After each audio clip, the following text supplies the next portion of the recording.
Hello friends, welcome back to our YouTube channel. आज RBSE Rajasthan board का 13 फरवरी को क्लास 12 इंग्लिश कंपलसरी का पेपर हुआ है। उसका सॉल्यूशन और फुल आंसर की लेके आ गए हैं, एकदम एक्यूरेट। यूट्यूब पर से कोई नहीं बताएगा। सबसे पहले इस पूरे वीडियो को लास्ट तक देखना। इसमें आपको सारे क्वेश्चन एमसीक्यू से लेकर हर क्वेश्चन का सॉल्यूशन मिल जाएगा। एक शॉर्ट वीडियो में, ब्रीफ वीडियो में आपके पूरा पेपर का सॉल्यूशन मिल जाएगा और आइडिया लग जाएगा कि आपके कितने मार्क्स सही हो रहे हैं। कमेंट करके बताना कि आपके 80 में से कितने नंबर आ रहे हैं। तो हम बिना टाइम पास किए वीडियो को शुरू करते हैं। आज इंग्लिश कंपलसरी क्लास 12 का पेपर था 13 फरवरी को राजस्थान बोर्ड में। तो आपको पेपर कैसा हुआ कमेंट करके बताना। पेपर का लेवल हम बाद में डिसाइड करते हैं कि पेपर का लेवल कैसा रहा। सारे क्वेश्चन पेशेज से लगाकर आपका टेक्स्ट बुक के क्वेश्चन तक हम सोल्व कराएंगे। तो वीडियो को लास्ट तक देखना, जुड़े रहना, चैनल को सब्सक्राइब कर देना। हर सब्जेक्ट की प्रिपरेशन वगैरह हर वीडियो इसी चैनल पे आपको मिलेगा। चलिए वीडियो को शुरू करते हैं।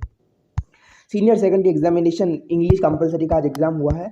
फर्स्ट क्वेश्चन था हमारे सामने 9 नंबर का पैसेज। 9 नंबर का पैसेज था, इसमें शॉपिंग सेंटर्स आर गुड के ऊपर था कि शॉपिंग सेंटर के बारे में था। एक तरीके से शॉपिंग सेंटर के बारे में था। अगर आपने, आई होप कि आपने पूरा पैसेज पढ़ लिया होगा कि सारे आंसर कर दिए, क्योंकि पैसेज को जो पढ़ने के बाद जो आंसर मिलते हैं वो आप एक तरीके से आराम से कर सकते हो। इसमें कोई ऐसी बड़ी बात नहीं है कि आप एक तरीके से नहीं कर पाते हो। तो अगला हम क्वेश्चन, इसमें जो सिनोनिम एंटोनिम वगैरह वो वाले हम बात करें। काफ़ी बड़ा पैसेज था, 9 नंबर का काफ़ी बिगेस्ट क्वेश्चन आता है, पैसेज आता है। तो देखो, what are the shopping centres sign of, किसका साइन है वगैरह, उस बारे में क्वेश्चन। हम तो ये सिनोनिम और एंटोनिम करते हैं। आपको सिनोनिम जिसमें आपको काफ़ी डाउट रहता है। Very big in size, size में बहुत बड़ा, इसको हम क्या बोलेंगे? Very big in size. नीचे ध्यान से नोटिस किया होगा तो इसी में लिखा है लार्ज।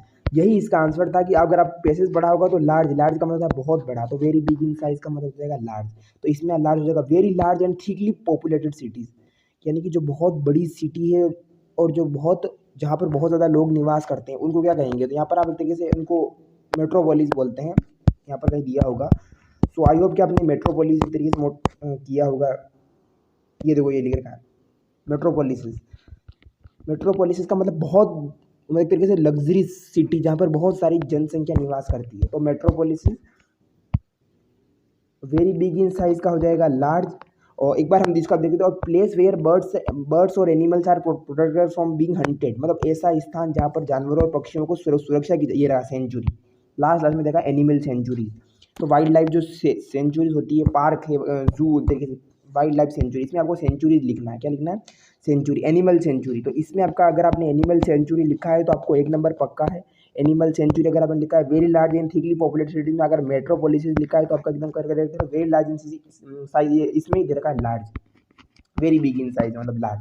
सो आई होप कि आपने ही पढ़ा होगा। अगला हम चलते हैं सेकंड पैसेज पे। Srinivasa Ramanujan was one of the greatest mathematical genius of the world, born in a poor Brahmin family. तो रामानुजन के बारे में था, मैथमेटिकल जो जीनियस थे, मैथमेटिशियन रामानुजन के बारे में पूरा पैसेज था। आई होप आपने पूरा पढ़ा होगा। इसमें भी हम चलते हैं सिनोनिम एंटोनिम में। ये तो आपको वेयर वॉज रामानुजन बोर्न वगैरह आराम से पढ़ के इसको कर सकते हैं। हम इसमें टाइम वेस्ट ज़्यादा नहीं करेंगे, क्योंकि हम एग्जाम का टाइम का आपको गोल्डन टाइम होता है। टाइम वेस्ट नहीं करेंगे, फटाफट आंसर पे चलते हैं। वीडियो को लाइक कर देना। ऐसा फास्ट सोल्यूशन, ऐसा एकदम करेक्ट एक्यूरेट यूट्यूब पर कोई नहीं बताएगा, इसलिए जितना हो सके सब्सक्राइब कर देना। अगला है find the opposite word of reach. हर कोई जानता है, अभी मैंने शुरू में पढ़ा अपोजिट। तो रीच का तो कॉमन सेंस 6th क्लास वाले बच्चे जानते हैं कि रीच का होता है पुअर। रीच का मतलब अमीर और पुअर का मतलब गरीब। पैसे स्टार्टिंग में ही दे रखा है, ये देखो poor, poor Brahmin family.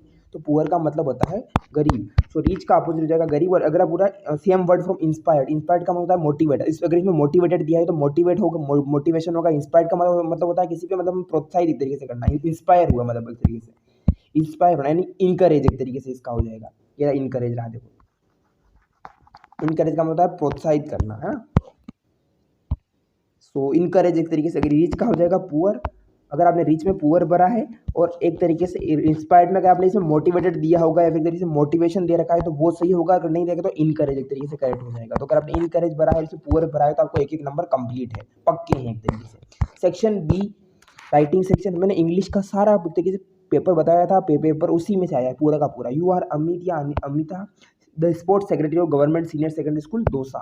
Draft notice for the school notice board. आपको एक तरीके से आप स्कूल की एक तरीके से क्या हो, स्पोर्ट्स सेक्रेटरी हो। आपको नोटिस ड्राफ्ट करना है बच्चों के लिए, जिसमें उनके नेम इनवाइट किए हो गए कि किसके लिए? इंटर स्कूल क्रिकेट टूर्नामेंट के लिए।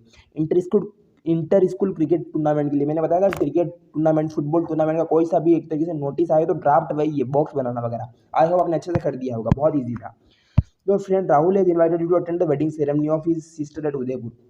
उदयपुर में राहुल की बहन की शादी हो रही है, आपको इनवाइट किया है, तो आपको क्या करना है, इनफॉर्मल रिप्लाई लिखना है। हर एक ध्यान से पढ़ना, इनफॉर्मल रिप्लाई लिखना है expressing your inability to attend. आप नहीं आ सकते, इनएबिलिटी उसको एक तरीके से डिक्लाइन करना है, उस इनविटेशन को डिक्लाइन करने का लिखना है। देखो फॉर्मेट मैंने बोला था क्वेश्चन में दोनों दिए होंगे, फॉर्मल या इनफॉर्मल, तो इनफॉर्मल डिक्लाइन करना है या एक्सेप्ट करना है, इनएबिलिटी मतलब आप नहीं कर सकते अटेंड। राहुल की बहन की शादी में उदयपुर नहीं जा सकते, क्या कारण है वो देना है। You are Mona Mukesh, editor of your school magazine. Recently, your celebrated prize distribution function। बहुत इजी था, प्राइज डिस्ट्रीब्यूशन फंक्शन पे रिपोर्ट आ गई है, वो भी हेडलाइन, रिपोर्ट की भी टैग लाइन दे रखी है, की लाइन दे रखी है, सेलिब्रेट एवरीडे। रिपोर्ट में आती नहीं है अक्सर, बहुत इजी पेपर था तब तो। प्राइज डिस्ट्रीब्यूशन फंक्शन में रिपोर्ट में भी आपको एक तरीके से एक तरीके से दिए रखे helping word, chief guest, welcome garland, principal, annual report, बहुत ईजी था। इसके अलावा आपको आया है पैराग्राफ, आया इंपॉर्टेंस ऑफ ट्री प्लांटेशन। ठीक है, वृक्षारोपण के एक तरीके से महत्व पे एक तरीके से आपका पैराग्राफ आया है, बहुत ईजी था। आप अपने इसमें भी आपको टैगलाइन दे रखी है। अगला आपका लेटर का था, imagine that you are Harsh या Harsha living in Jaipur, write a letter to superintendent of police. एक तरीके से एसपी को आपको लेटर लिखना है, इंक्रीजिंग किसके बारे में बताना है, increasing incident of chain snatching and requesting. एक तरीके से जो चेन स्नैचिंग की बहुत सारी घटनाएं हो रही है, उनको रिक्वेस्ट करना, उनको लॉ एंड ऑर्डर मेंटेन करने के लिए और कंडीशन सुधारने के लिए।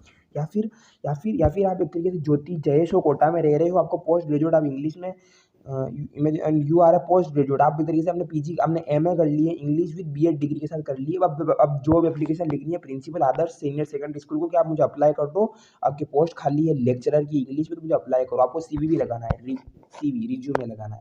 ठीक है, बहुत ईजी था। सेक्शन सी ग्रामर, पहला है फ्रेजल वर्ब।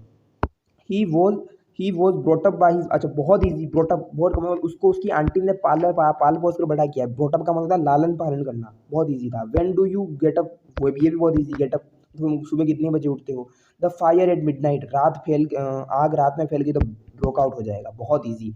मतलब सेक्शन सी का ग्रामर भी अभी बहुत ईजी लगा है। He is both a singer, अच्छा ये देखो, ये वो सिंगर भी है एंड डांसर, सो एंड इसमें आ जाएगा।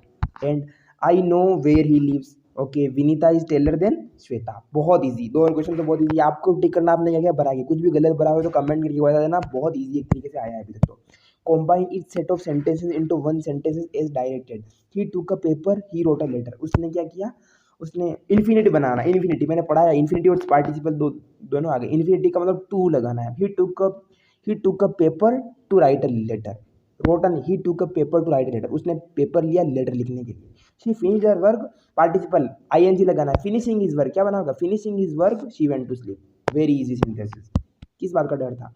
क्लोज देखो, if I go to Delhi, shall आ गया। इफ आई गो टू, इसमें आपको फ्यूचर में कन्वर्ट करना है। If you were a millionaire you would buy a charter plane, मतलब तुम अगर बहुत एक तरीके से लखपति करोड़पति होते तो तुम क्या करते, प्लेन खरीदते। अगला बुक का देखो, बुक का पैसेज आया usually when school began, last lesson से, चैप्टर लास्ट लेसन, बहुत इजी, इसमें भी एमसीक्यू दे रखे हैं। That day everything at school was still and quite as, कौन सा था, संडे मॉर्निंग की जैसा था, very easy. I had counted on the combination, why does the I word refer here. I के बारे में किसके रेफर है, एम हेमल के बारे में। M Hemal was working with, किसके साथ चल रहे थे वो लिखना है, बहुत इजी तरीके से। फिर आपके देखो क्वेश्चन आंसर देखो, इंडिगो से आया, describe the role of Kasturbai and Gandhi ji to improve the condition the people at Champaran, दोनों का रोल लिखना था। Describe the misadventure that William Douglas speaks about, कौन सा मिड एडवेंचर के बारे में बात करते हैं, डीप वाटर से। इन दोनों में से कोई भी एक करना था। What present did the peddler leave for Edla, क्या छोड़ा था उसने। What does Sophie dream about her future, Sophie का उसके फ्यूचर के बारे में क्या सपना था। एक्सप्लेन, स्टेंजा आ गया देखो, but after the airport security check standing, क्या होता, my mother at 66, my mother at 66, my mother at 66 से आया है, माई मदर एट 66 से पॉइंट, कौन से इसकी writing, Kamala Das, I hope आपने किया होगा। उसके बाद आपके स्टेंजा आया है कि आंट जेनिफर के टाइगर के बारे में, एड्रिन रिच की जो पोइम थी आंट जेनिफर के टाइगर के बारे में, आई होप आपने अच्छे से कर दिया होगा। अगला है, what is the message given in the poem keeping quiet, keeping quiet में क्या मैसेज दिया गया है। पेब्लो नेरुडा की जो पोइम है ना, उसमें वो सब तरह शांति रह जाए वो बारे में। What is the theme of the poem, a thing of beauty, हर साल रिपीट होता है, हर साल, मतलब मैंने लगभग में देखा 2022 से आ ही रहा है प्रश्न, हर पेपर में आ जाता है। अगला, what were the owners of road side stand selling. Road side stand के ओनर क्या बेच रहे हैं भाई साहब? रोड साइड स्टैंड के ओनर क्या, रॉबर्ट फ्रॉस्ट की कविता रोड साइड स्टैंड, मैंने पूरा सारा बताया था, आपने यूट्यूब पे मैंने लाइव क्लासेस ली थी। What did the poet see while dreaming in the airport. क्या एक तरीके से कवि देखता है एयरपोर्ट पर ड्राइव करते समय, कवि क्या देखते हैं हमारे मदर 66 का। अच्छा, describe the end of the tiger king life. उसका टाइगर किंग की जीवन का अंत होने का वर्णन कीजिए, यानी कि इसका मतलब मेरे भाई ने बताया 100 टाइगर से कैसे मारा गया, उसका पूरा 100 टाइगर से कैसे मर गया भाई, कैसे मर गया वो लकड़ी के टाइगर से, उसके बारे में आपको बताना है। Describe doctor Sadao's qualities, very most important. मैंने बताया था दोनों से, मतलब एक सारी पूछ लिया एक तरीके से, डॉक्टर सेडाउ की क्वालिटीज पूछ ली और इसमें टाइगर किंग का एंड पूछ लिया, दोनों का, यानी कि दोनों चैप्टर का सार पूछ लिया। तो अगर आपने पढ़ा हुआ तो अच्छे से कर सकते हो। कौन सा किया था मुझे कमेंट करके बताना। इसमें 17 क्वेश्चन है। हु इज डेरी, डेरी कौन था, डेरी कौन है, देखो इज लगा रखा है। Who is Derry, how does he meet Mister Lamb, वो मिस्टर लेम से कैसे मिलता है, गार्डन में जाता है। हु इज जुडविन, जुडविन को है जीत कलासा की फ्रेंड जुडविन। वो terrible warning did she give to the writer, क्या एक तरीके से वार्निंग देती है उसकी, बाल काटे जाएंगे, cutting her hair, memories of childhood chapter से। बहुत इजी क्वेश्चन। अच्छा, अब एमसीक्यू टाइप से 9 एमसीक्यू आने वाले थे, तो देखते हैं कौन कौन से क्वेश्चन आपको एमसीक्यू कर ले, बताना कि कौन सा ऐसा बोनस मिल सकता है या फिर कौन सा ऐसा हार्ड लगा आपको। फटाफट फटाफट एमसीक्यू करते हैं हम। चार्लीज फ्रेंड सेम वो, वेरी मोस्ट इंपॉर्टेंट, बहुत इजी क्वेश्चन। चार्ली का फ्रेंड सेम क्या था, साइकेट्रिस्ट था, मनोचिकित्सक था। The actual cost of the, तो इसमें बी हो जाएगा है ना, इसमें बी हो जाएगा। The actual cost of the wooden tiger was only, मतलब जो लकड़ी के टाइगर की जो वास्तविक जो मूल्य था वो कितना था, 2 अन्ना सेंट क्वार्टर, 3 अन्ना सेंट क्वार्टर, 4। इसका कमेंट करके बताना। ये थोड़ा डीप पूछ लिया तो ये थोड़ा हार्ड हो सकता है, कितना किसने अगर ध्यान से पढ़ा होगा चैप्टर तो उस तरीके से आपको कमेंट करके बताना इसका क्या आंसर भरा है आपने। The world's geological history in trapped in, कहाँ पर ट्रैप्ड है वर्ल्ड की geological history, very most important, Antarctica, very easy question. अच्छा, the academic Shokalskiy was the name of the Russian research, किसके नाम पे है, इंस्टीट्यूट, लेबोरेटरी, प्रोग्राम या वेसल नाम पे, इसका ऑप्शन नंबर बी हो जाएगा। नेक्स्ट पे आ जाओ। Sadao's father sent him to America for living surgery and medicine, for learning, sorry. Mister Lamb had lost one of his legs, किसमें, ये हर बार पूछते हैं उसकी टांग कहाँ पर हो गई थी, एक बॉम्ब एक्सप्लोनेशन, एक बॉम्ब हो गई। The British jeweller sent a bill for, कितने लाख का, मैंने ये प्रश्न बताया था कि उसने कितने लाख की एक तरीके से उसने वो खरीदी थी, और उसने कितने लाख का बिल भेजा था, 5 लाख का, 3 लाख का, 10 लाख का, एक तरीके से कमेंट करके बताना इसका कौन सा आंसर हो जाएगा। अगला question, the landlord open the parcel and began to eat the, अच्छा, लैंडलॉर्ड ने पार्सल ओपन किया और खाने लग गया, क्या खाने लग गया, वो बामा वाले चैप्टर से, ये तो बहुत कंफ्यूजिंग था मुझे खुद में कौन से चैप्टर से, तो वो क्या खाने लग गया, वो वड़ा खाने लग गया, वड़ा। इसीलिए तो बामा देखती है कि ये क्या कर रहा है। The name of the American soldier, American soldier का नाम क्या था, टॉम था। वेरी मोस्ट इंपॉर्टेंट, मेरी नज़र में चैप्टर पेपर बहुत इजी था, बहुत ज़्यादा इजी। कल 10th का भी बहुत इजी था, ये भी बहुत इजी था। हर सेक्शन, पेसेज में तो सब इजी थे, ग्रामर तो बहुत ज़्यादा इजी, और टेक्स्ट बुक के भी सारे आए थे। थोड़ा ये एमसीक्यू में एक दो थोड़े ऐसे ही थे, बाकी सब था। तो आप कमेंट करके बताना कि कितने मार्क्स आ रहे हैं 80 में से। फटाफट फटाफट कमेंट करके बताना कि आपके 80 में से एक तरीके से कितने मार्क्स हो रहे हैं। आई होप कि आपके 80 में से 70 प्लस आ रहे होंगे, सबके 70 प्लस सबके बन रहे हैं या नहीं बन रहे। फटाफट बताना कौन सा क्वेश्चन आपको हार्ड लगा, एमसीक्यू, फटाफट कमेंट करके बताना। मिलते हैं अगले वीडियो में अच्छे से। आई होप कि आपका पेपर अच्छा गया होगा, अगर अच्छा नहीं गया तो टेंशन मत लेना, अगले पेपर के लिए अच्छे से तैयारी करना। मिलते हैं अगले वीडियो में, थैंक यू सो मच।